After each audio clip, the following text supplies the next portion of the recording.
Mais je me dis quelque part, quand même, Je cet dis que effet de ce sont rattrapage pas, dont je vous dis que parlez ce sont a, pas. quand même a pu avoir lieu d'un espace, comme ça, dans une atmosphère de sécurité. Et il a fallu, en tout cas, ce cadre sécuritaire pour mettre toutes les parties en confiance, de sorte à ce que cela puisse Je se vais vous dire réaliser. une chose. Dites-nous. Si c'était vous qui avez gagné l'élection, soi-disant gagné l'élection en Côte d'Ivoire, avec le soutien de la France, de toute la communauté financière internationale, de toute la communauté internationale, vous auriez eu les moyens de sécuriser. C'est pas parce que c'est le nom, c'est M. Ouattara. C'est parce que M. Ouattara a été soutenu par une coalition, par la communauté internationale, qui lui a donné les moyens de sécuriser. Si Laurent Gbagbo avait gagné l'élection avec le soutien de la communauté internationale, de la France, il aurait fait la même chose. Il aurait eu la même sécurité. Parce que tu sais, vous savez, pour avoir une guerre civile dans un pays, ça ne dépend pas que de celui qui est au pouvoir. Ça dépend des adversaires. Est-ce que les adversaires du président Ouattara voulaient faire un coup d'État? Est-ce que réellement ils voulaient faire une guerre civile comme ça a été le cas? C'est parce que eux, peut-être, ils se sont rangés dans une logique démocratique.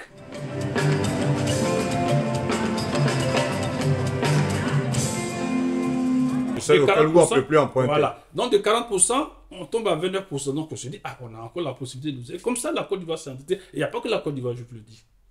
Voyez-vous? Mais quand on regarde bien, on se rend compte que en réalité, Mais je veux dire de manière plus simple, cela aussi a été profitable du moment où ils peuvent endetter, ça leur permet quand même de développer, de mettre en place des infrastructures. C'est une bonne nouvelle ou une mais mauvaise nous nouvelle? sommes à 30 000 milliards aujourd'hui. Je vais vous dire une chose. Dans les 47 000 milliards de PIB, retirez les 38%. Vous tombez à 31 000 milliards. C'est-à-dire que on se retrouve à près de 100% du taux d'endettement.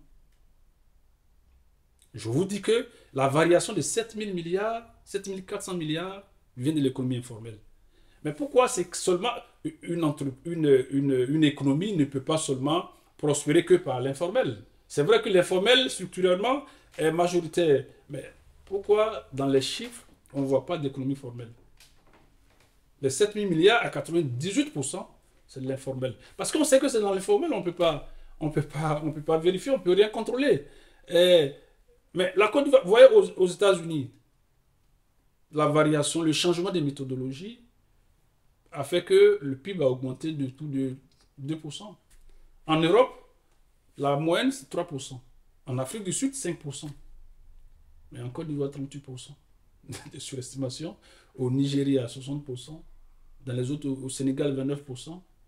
Ils en ont profité pour augmenter le PIB et baisser le taux d'endettement. Et pourquoi je vous dis que c'est l'économie informelle qui a été... On a surestimé la valeur ajoutée de l'économie informelle parce que la pression fiscale, selon l'ancienne méthodologie, la pression fiscale, c'est-à-dire que les impôts qu'on paye, qui étaient de 15%, quand on est passé à la nouvelle méthodologie, est passé à 10%. Ça veut dire que les richesses qu'on a rajoutées ne contribuent pas aux caisses de l'État. C'est ce que j'avais dit. Quand vous avez un salaire d'1 million de francs CFA, 1 million de francs CFA, vous payez, je vais vous donner un exemple concret, vous payez 100 000 francs CFA d'impôts. Quelle est votre pression fiscale? 10%. L'année qui suit, vous avez 2 millions. Il se trouve que ces 2 millions, c'est de l'économie informelle, l'économie, on va dire, Non déclaré, souterraine, ouais. non déclarée. Donc, vous avez 2 millions. Et vous payez toujours 100 000 francs CFA d'impôts. Quelle est votre pression fiscale? 5%. Ça baisse. C'est exactement ce qui s'est passé en Côte d'Ivoire. On est passé, avec la nouvelle méthodologie, enfin, ancienne nouvelle, on est passé de 15 à 10%. Ça veut dire que tout ce qu'on a rajouté comme richesse ne contribue pas aux caisses de l'État. Parfait. Je pense que les économistes et tous ceux qui s'intéressent un peu à tout ce qui est sujet financier pourront démêler tout cela quelque part. Mais je vais en arriver au sujet où aujourd'hui les régies financières n'arrivent plus aujourd'hui à pouvoir, on va dire, par rapport aux recettes fiscales de l'État, par rapport aux caisses de l'État, par rapport au budget donc de développement, n'arrivent pas aujourd'hui on va dire, à faire face à ce qui leur est demandé comme objectif. Comment est-ce que vous expliquez cela au fait? Oui, mais c'est ce que je vous dis. Il y a un code des investissements qui ne permet pas cela. Ce code d'investissement, ça fait quoi? Et ça, je veux dire, ça, c'est plus de taxes, c'est plus de taxes ou Ce sont c'est des quoi en fait? réductions fiscales. Ok. Ce sont des crédits d'impôt. C'est-à-dire, on dit que celui qui investit tel montant, il a 50% de réduction fiscale. celui qui fait telle ou telle dépense, il a un crédit d'impôt. C'est-à-dire que l'État de Côte d'Ivoire, parce que il ne faut pas confondre réduction fiscale et crédit d'impôt. C'est deux choses différentes. Ok. Donc, c'est de l'argent dans tous les cas qui sort des caisses de l'État. Et à ce jour, on ne connaît même pas la dépense fiscale. C'est-à-dire qu'on ne sait même pas combien on perd. C'est-à-dire que s'il n'y avait pas ce code des investissements, s'il n'y avait pas ces réductions, ces crédits d'impôt, parce que c'est de l'argent que paie la Côte d'Ivoire. Cet argent, c'est combien? On ne sait pas. Donc, le fait de le prêter, c'est une perte, c'est ça? Non, non, on ne le prête pas. C'est-à-dire que c'est de l'argent qui sort parce que les entreprises qui investissent, on leur donne de l'argent pour investir. J'ai parlé de oui, mais c'est ça en fait. Vous avez dit c'est les crédits d'impôt. On les prête pour qu'ils puissent investir. Non, ce n'est pas un crédit. Le crédit d'impôt, c'est de l'argent qu'on vous donne. Ok. Le crédit d'impôt, c'est-à-dire qu'on vous dit, vous créez une entreprise, par exemple, si vous embauchez 20 salariés, on vous donne 200 000 francs CFA. Ok. Ces 200 000 francs CFA, c'est un crédit, c'est de l'argent qu'on vous donne. Ok. C'est de l'argent qui sort des caisses de l'État. Et cet argent bénéficie à financer votre entreprise ou à faire face à vos charges éventuelles d'impôts? Vous en faites ce que vous voulez. Okay. Vous en faites ce que vous voulez. Mais toujours est-il que... mais en quoi est-ce que cela explique le fait qu'aujourd'hui les régies financières n'arrivent pas à faire face à leurs objectifs? Est-ce que ce n'est pas parce qu'il y a plus de taxes en quelque sorte? Non, non. Pour avoir des réductions fiscales, il y a un certificat qu'il faut présenter.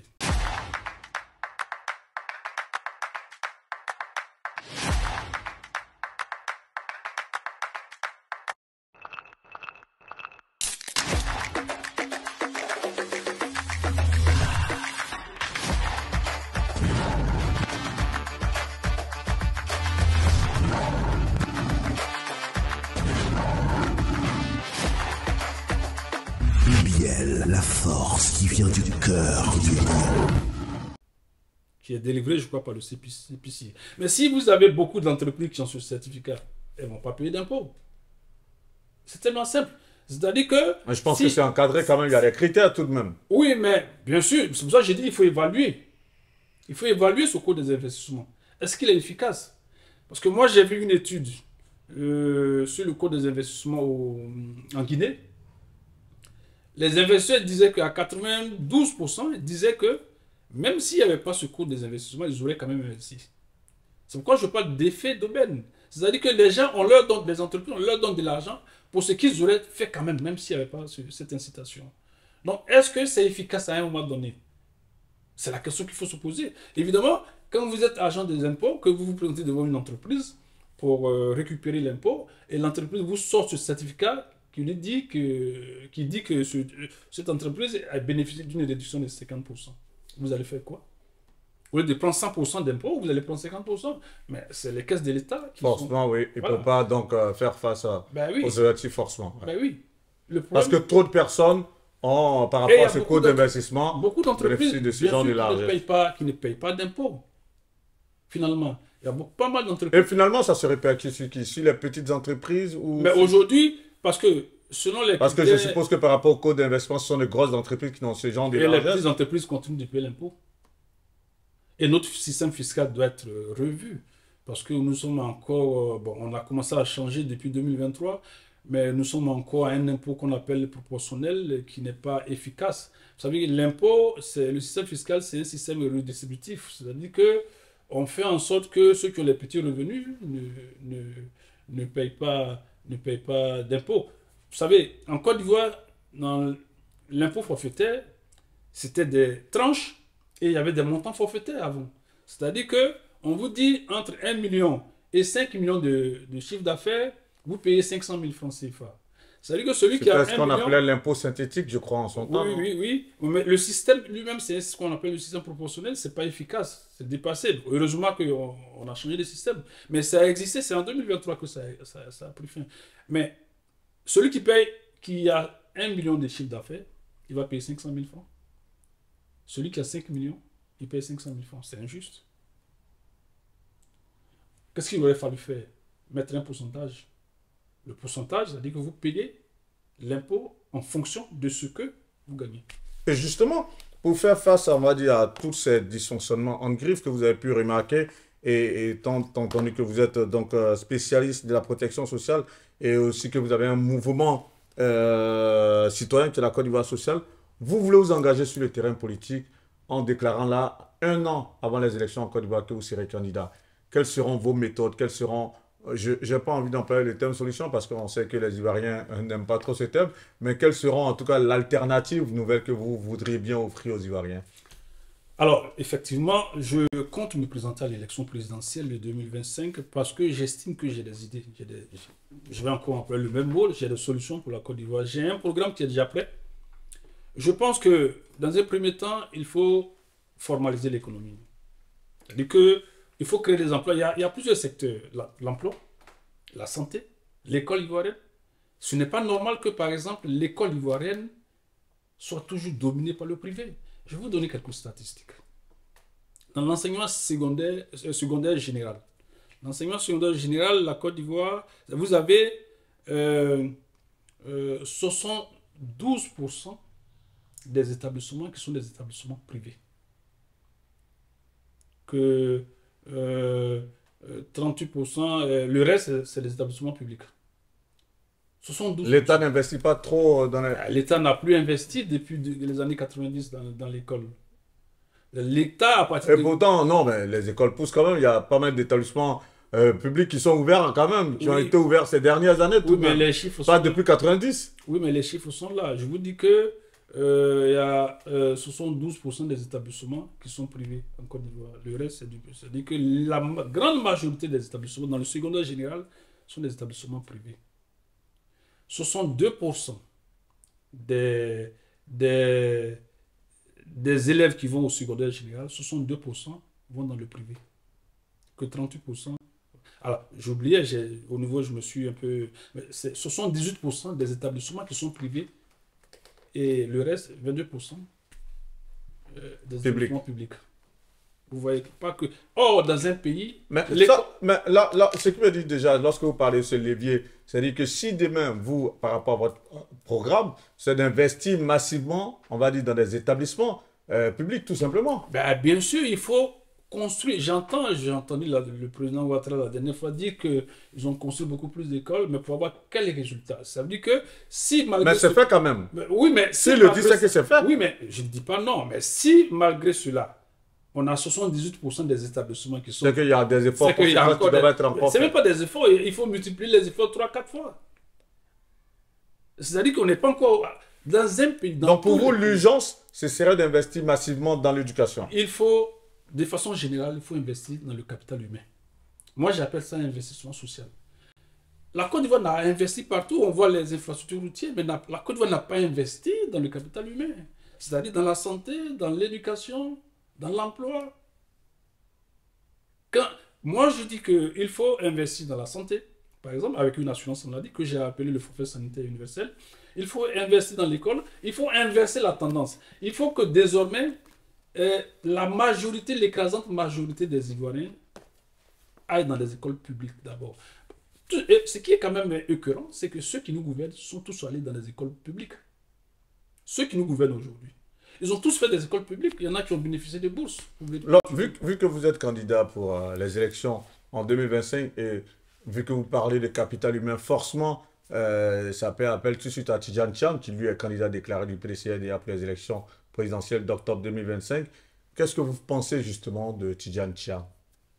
Écoutez, en tant que candidat déclaré déjà? C'est un Ivoirien qui a le droit de vouloir gouverner la Côte d'Ivoire. Il a des idées.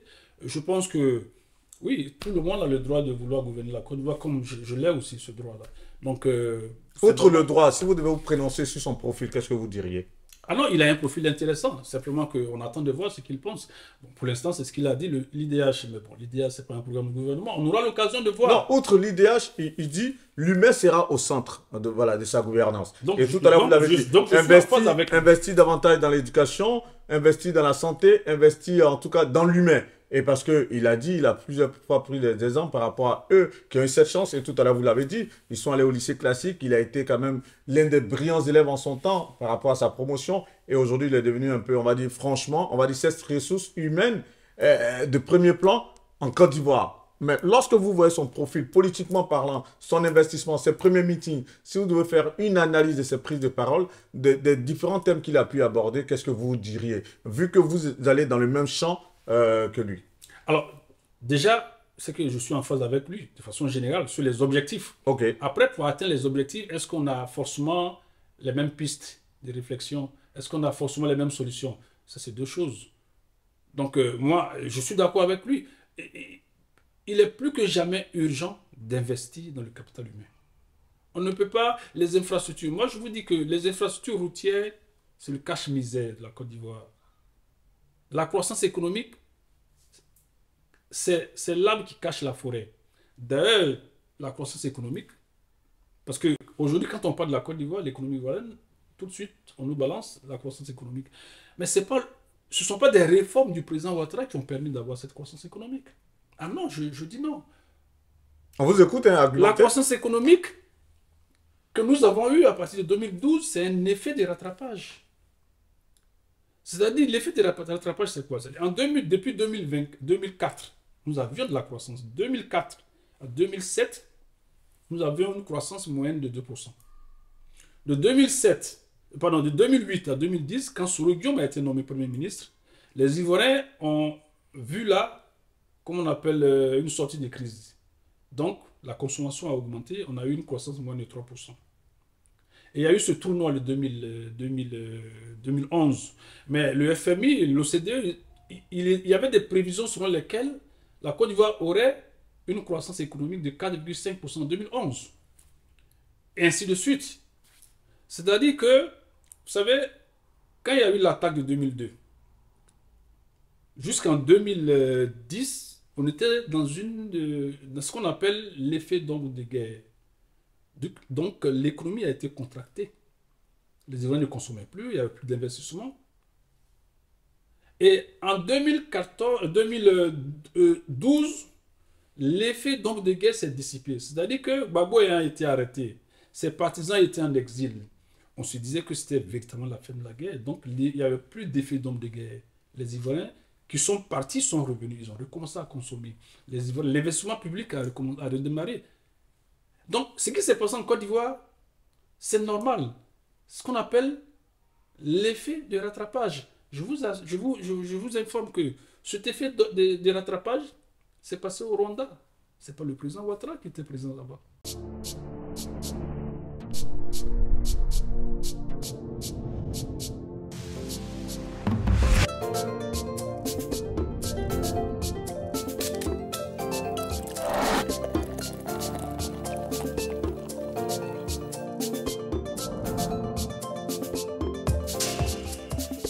BBL, votre boisson 100% énergie.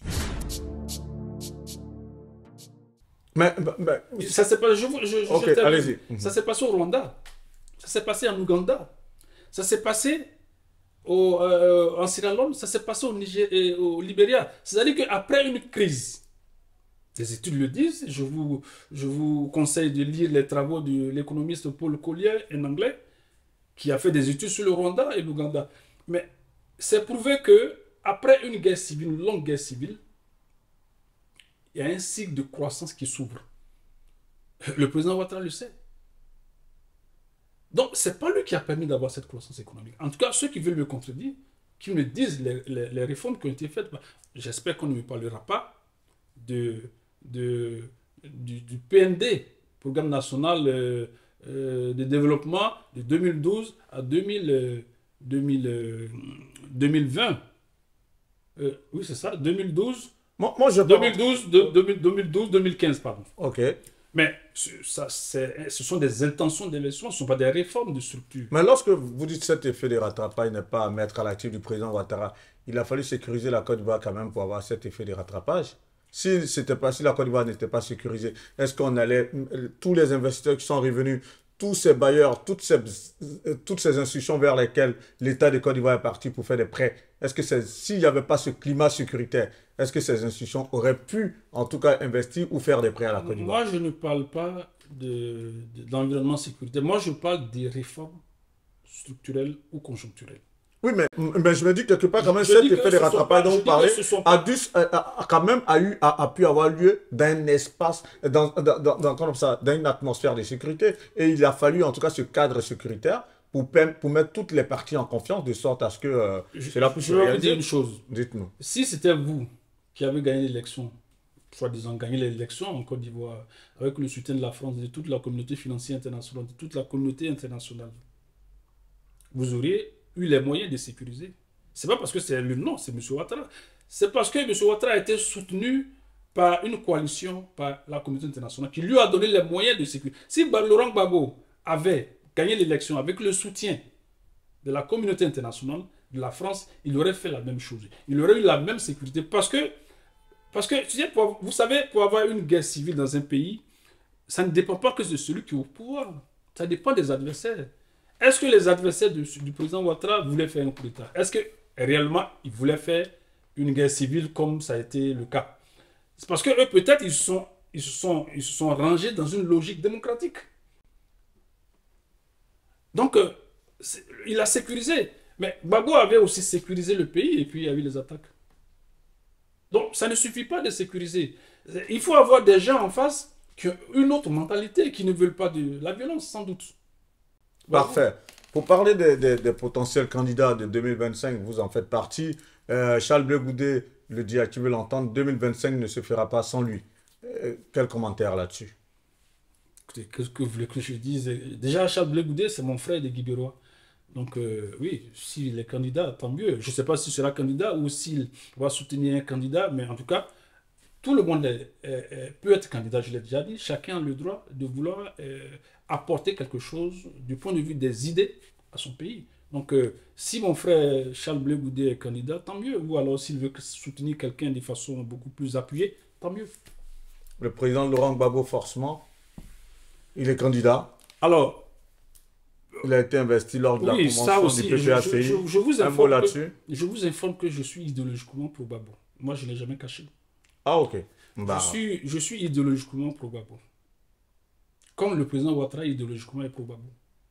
Comme le président Ouattara, idéologiquement, est pro Gbagbo. Comment ça? Dans quel sens? Oui, Gbagbo, moi, je suis idéologiquement pro Gbagbo, parce que pour moi, Laurent Gbagbo est une école de pensée. Moi, je ne vois pas Laurent Gbagbo comme un homme politique.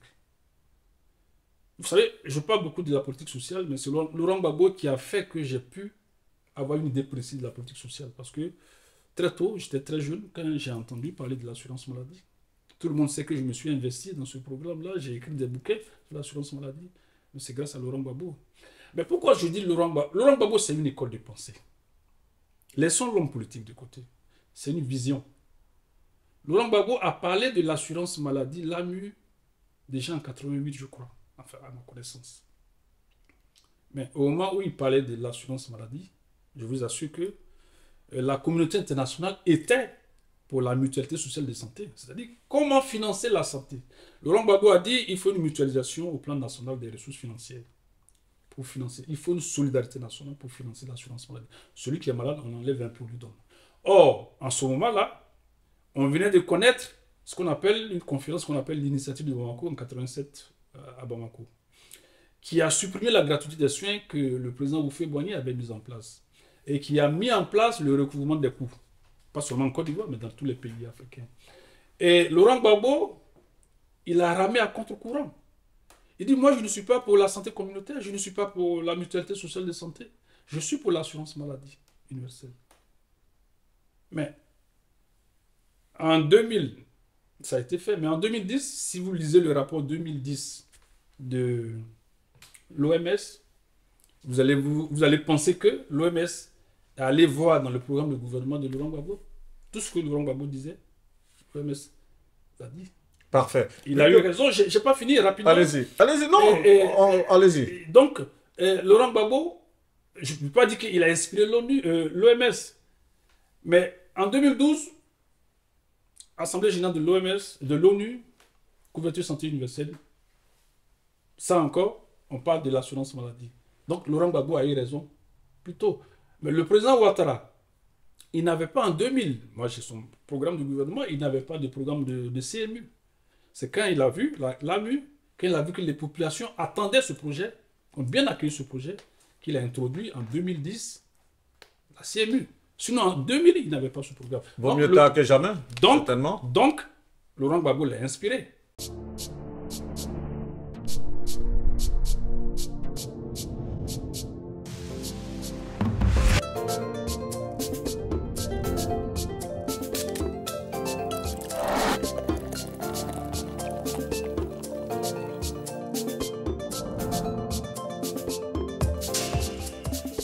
BBL, votre boisson 100% énergie. Voilà, C'est pourquoi vous dites qu'il est pro-Gbagbo. Donc Laurent Gbagbo l'a inspiré. Par rapport aux politiques, à la politique, à certaines politiques qu'il a pu lui inspirer dans son gouvernement. Laurent Gbagbo l'a inspiré sur l'assurance maladie. Bon, ça c'est le premier point. Le second, quand Laurent Gbagbo est arrivé, il a la caisse autonome d'amortissement. Laurent Gbagbo l'a transformé en Banque nationale d'investissement, BNI. Il y a eu d'autres banques publiques. Oui. Le président Ouattara, en 2000, devant le patronat français, en janvier 2012, il a dit que les banques publiques n'ont rien à voir dans l'économie d'un pays. C'est dépassé. Qu'il va privatiser toutes ces banques-là, il va liquider ce qu'il faut liquider. Qu'il ne veut plus de banques publiques. Mais quand le monsieur Ouattara est arrivé, il n'a liquidé qu'une seule banque, la Banque pour le financement de l'agriculture. Les autres ont été conservés, ça c'est bien. Mais il utilise même, ça a bien fait qu'il a été, mais il utilise même la BNI, la Banque nationale d'investissement, pour racheter les filiales de la BNP, la BCC. Mais c'est-à-dire qu'il s'est contredit. Mais c'est que Gbagbo avait raison. Deuxième point, Gbagbo l'a inspiré. Donc quand je dis qu'il est pro-Gbagbo, idéologiquement, peut-être qu'il ne le dit pas, mais Gbagbo l'inspire. Donc pour moi, Gbagbo... Non, mais la connotation pro, forcément, en termes de connotation... Pro, ça veut dire que vous êtes partisan, idéologiquement. Je dis idéologiquement. Oui, mais idéologiquement, il est libéral déjà, dans un premier temps. Il n'est pas socialiste, donc c'est deux courants d'idées très différents. Oui, mais un libéral... Voilà, peut-être que vous faites un jeu de mots, et je l'entends, mais en aucun cas, le président Alassane Ouattara ne peut être pro-Gbagbo. Vous êtes pro-Gbagbo, justement. Je dis bien idéologiquement. Oui, mais vous l'avez dit. Et vu que idéologiquement, vous êtes pro-Gbagbo, et que là, vous allez partir... vu que vous êtes candidat en 2025, que le président Laurent Gbagbo, justement, il est candidat, là, c'est vrai, vous nous avez lâché le morceau en disant que vous êtes pro-Gbagbo, mais qu'est-ce que vous pensez de sa candidature pour 2025? Je ne sais pas, je dis que tout le monde peut se présenter. Le président Laurent Gbagbo ça reste quand même une figure tutélaire de la politique ivoirienne. Parler de sa candidature, ce n'est pas une candidature lambda sur laquelle on pourrait passer comme ça. Vous, en tant qu'expert dans votre domaine, et vous, en tant que personnalité qui est dans ce domaine politique-là, aujourd'hui, si vous devez vous exprimer sur sa candidature, qu'est-ce que vous diriez véritablement? Mais c'est ce que je dis. Vous n'allez pas me faire dire ce que je ne veux pas dire. Je dis que c'est une bonne chose que Laurent Gbagbo soit candidat. Moi, je vous dis, idéologiquement, je suis pro-Gbagbo. Je l'entends. Moi, je ne suis pas membre du PPACI. Tout à fait. Vous voyez la démarcation que je fais. Vous avez votre mouvement citoyen, voilà. En tout cas. Voilà. Moi, je ne suis pas membre du PPACI. Mais je suis inspiré profondément par Laurent Gbagbo. Donc, pour moi, en fait, honnêtement, je ne vois pas Laurent Gbagbo comme un acteur politique. Moi, je le vois comme une école de pensée. Parce que Laurent Gbagbo, c'est de la vision. Il voit plus loin. Et il y a des éléments qui le prouvent. Je viens de vous les expliquer. Donc, s'il est candidat, tant mieux. Mais bon, je vais le croiser aussi à l'élection présidentielle. Parfait. On va vers la fin de cette interview. Justement, le président Alassane Ouattara, jusque-là, il ne s'est pas déclaré s'il est candidat ou pas. Au niveau du RHDP, on ne voit pas des velléités de candidature non plus. Cette situation un peu, qu'est-ce que vous pouvez dire là-dessus par rapport au RHDP? Ben, sans doute, peut-être que vous attendez que quelqu'un du RHDP vienne là, à ma place, pour lui poser la question, parce que honnêtement, je ne peux rien vous répondre. Eh oui. Parfait. Vous, là, pour 2025, c'est dans 1 an. Beaucoup de personnes prédisent, on va dire, en griffe, le chaos. C'est selon les analystes.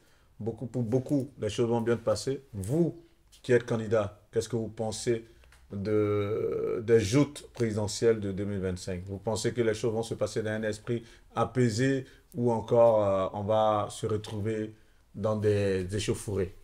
Honnêtement, tous les 5 ans, on a toujours des problèmes. Donc, moi, je me dis qu'on peut aussi avoir des problèmes. C'est possible. Parce qu'on a toujours eu des problèmes. Donc, c'est pas que je le souhaite, Mais je me dis qu'on ne peut rien exclure. En 2025, ça peut être apaisé, comme ça peut ne pas être apaisé. Tout est possible. Tous les ingrédients sont là, comme les autres années électorales. Donc, on verra. C'est Dieu qui nous sauvera. Parfait. Vous mettez en tout cas tout, vous le dites de manière stoïque, c'est Dieu qui nous sauvera. On espère en tout cas que la main puissante sera sur la Côte d'Ivoire. On va s'en remettre en tout cas à la divinité. Vous avez été l'invité d'Actu People. Donc, nous avons reçu M. Donatien Robé, comme je vous ai dit, qui est spécialiste donc, de la protection sociale et président du mouvement soutien à la Côte d'Ivoire sociale. M. Donatien Robé, vous êtes venu sur le plateau d'ActuPeople.net. On a pu passer en revue pas mal de sujets. Certainement, il y a un message très fort que vous auriez aimé faire passer à la faveur de cette interview. Vous en avez l'occasion. Alors, merci. Moi, je voulais dire une chose. C'est que moi, je suis candidat. Je n'ai pas cette obsession de vouloir gouverner la Côte d'Ivoire. Moi, je veux mettre en avant des idées. Je veux mettre en avant des idées pour que les Ivoiriens, cette fois-ci, aient comme critère de choix des idées. Je veux être dans le débat politique. Alors, ma candidature est citoyenne. Elle ne repose pas. Je suis président de la Côte d'Ivoire sociale, mais je ne suis pas candidat en tant que président de la Côte d'Ivoire sociale, parce que le droit sur les associations en Côte d'Ivoire est assez clair. Je suis candidat à titre personnel. Sans doute que je serai soutenu par mon mouvement, la Côte d'Ivoire sociale, mais je suis candidat. Ma candidature est citoyenne parce que je veux faire de la pédagogie. Je veux expliquer certaines thématiques des politiques publiques que les Ivoiriens ne connaissent pas. Et ceux qui nous gouvernent profitent de cette méconnaissance de ces politiques publiques pour leur vendre un peu du vent. Moi, je veux être là pour participer au débat, pour expliquer un certain nombre de choses. Et ma candidature est pro-sociale. C'est-à-dire que, pour moi, ce qui compte, c'est l'investissement social. C'est-à-dire l'investissement dans le capital humain. Et ma candidature est pro-alternance. Je pense que le RHDP, le président Ouattara, soit il ne se présente plus, ou s'il se présente, que les Ivoiriens le mettent en congé. Parce qu'en ayant un troisième mandat, le président Ouattara, de mon point de vue, a trahi l'esprit de la Constitution, qui ne veut pas qu'un président de la République fasse plus de 2 mandats. On peut inventer tout ce qu'on veut. À partir du moment où vous faites 3 mandats, vous vous opposez à l'esprit même de la Constitution ivoirienne. Donc, je crois que c'est le moment de dire au président Ouattara de ne pas se présenter, ou s'il se présente, que les Ivoiriens le mettent en congé. Parce que 15 ans déjà, il n'a pas respecté la Constitution. Enfin, l'esprit de la Constitution. On peut trouver toutes sortes de raisons, d'alibi, non, nouvelle Constitution. Parce que quel est le risque de raisonner comme ça? Ça veut dire que si demain on a un président de 45 ans, il arrive, il dit, ben, il y a quelqu'un d'autre qui l'a déjà fait. Donc, à chaque échéance, il va modifier la Constitution. Et on est dans une nouvelle république. À chaque fois, il va modifier. Et à chaque fois, on est dans une nouvelle république pour que lui, il se présente. Donc, c'est un mauvais exemple. Ça veut dire que celui qui arrive à 45 ans, il peut rester 40 ans au pouvoir. Parce qu'il estime que à chaque fois, on est dans une nouvelle constitution, dans une nouvelle république. Donc, il peut se présenter. Voyez-vous, c'est le risque en fait. Et donc, je pense que le président Ouattara, en 2015, on a compris tous, en 2020, on a compris tous que Gon Coulibaly, même si ce n'est pas un alibi valable, mais quand même, il est décédé, Gon Coulibaly. Et donc, on se dit, bon, on peut comprendre qu'il veut se présenter parce qu'il y a quelqu'un, c'était à quelques mois de l'élection présidentielle. Donc, il a pu se présenter, on comprend cela, hein, parce qu'il n'avait pas le choix. Et moi, peut-être que je le comprends aujourd'hui. Ça peut arriver à tout le monde. Mais là, je pense qu'il n'est plus question qu'il se présente. Parce que s'il se présente, ça veut dire que c'est vraiment prémédité. C'est-à-dire que l'argument du décès de Gon Coulibaly ne tient plus. C'est que lui-même, il veut vraiment rester longtemps au pouvoir. Donc je pense qu'il peut sortir par la grande porte en ne se présentant même pas à cette élection présidentielle. Parfait. En tout cas, merci encore à M. Donatien Robé. Et financement de la santé en Afrique, le choix de l'assurance maladie obligatoire, c'est signé, c'est un ouvrage donc signé de Donatien Robé, sorti aux éditions du Panthéon. Vous pouvez aussi retrouver le forfait sanitaire au secours de la couverture maladie universelle en Côte d'Ivoire, signé de Donatien Robé, qui est donc sorti aux éditions L'Harmattan, point de vue. Et surtout, les propositions pour la Côte d'Ivoire sociale, Donatien Robé, qui était donc notre invité, qui est spécialiste de la protection sociale et président du mouvement citoyen de la Côte d'Ivoire sociale. Avec M. Donatien Robé, donc nous avons appris pas mal de choses. Vous avez pu comprendre un peu par rapport à la croissance économique dont on parle un peu en Côte d'Ivoire, les différents leviers, que ce soit donc l'indice de développement humain ou encore le PIB et bien d'autres thématiques qu'on a pu développer donc le temps de cette interview. En tout cas, merci encore à vous d'avoir accepté cette interview, cette invitation. Merci en tout cas d'être venu sur notre plateau parler pour la toute première fois de votre candidature. N'oubliez pas, en tout cas, le jour où vous allez voir en campagne, vous allez voir M. Donatien Robé. Dites-vous que c'était sur le plateau d'ActuPeople.net qu'il a annoncé sa candidature et c'était 1 an avant. Et comme il a dit, c'est une candidature citoyenne, une alternative citoyenne et civile pour montrer en tout cas aux Ivoiriens, on va dire à tous les observateurs que cette alternative citoyenne, on en a besoin quelque part, peut-être parce que les politiciens ou les politiques auront sans doute quelque part échoué. En tout cas, ça a été un grand plaisir pour nous de l'avoir reçu sur notre plateau. C'était Guillaume Vergès pour cet autre numéro d'ActuPeople.net. Que Dieu vous bénisse. À la caméra, Arnaud Aigro. À très bientôt pour un autre numéro. Merci.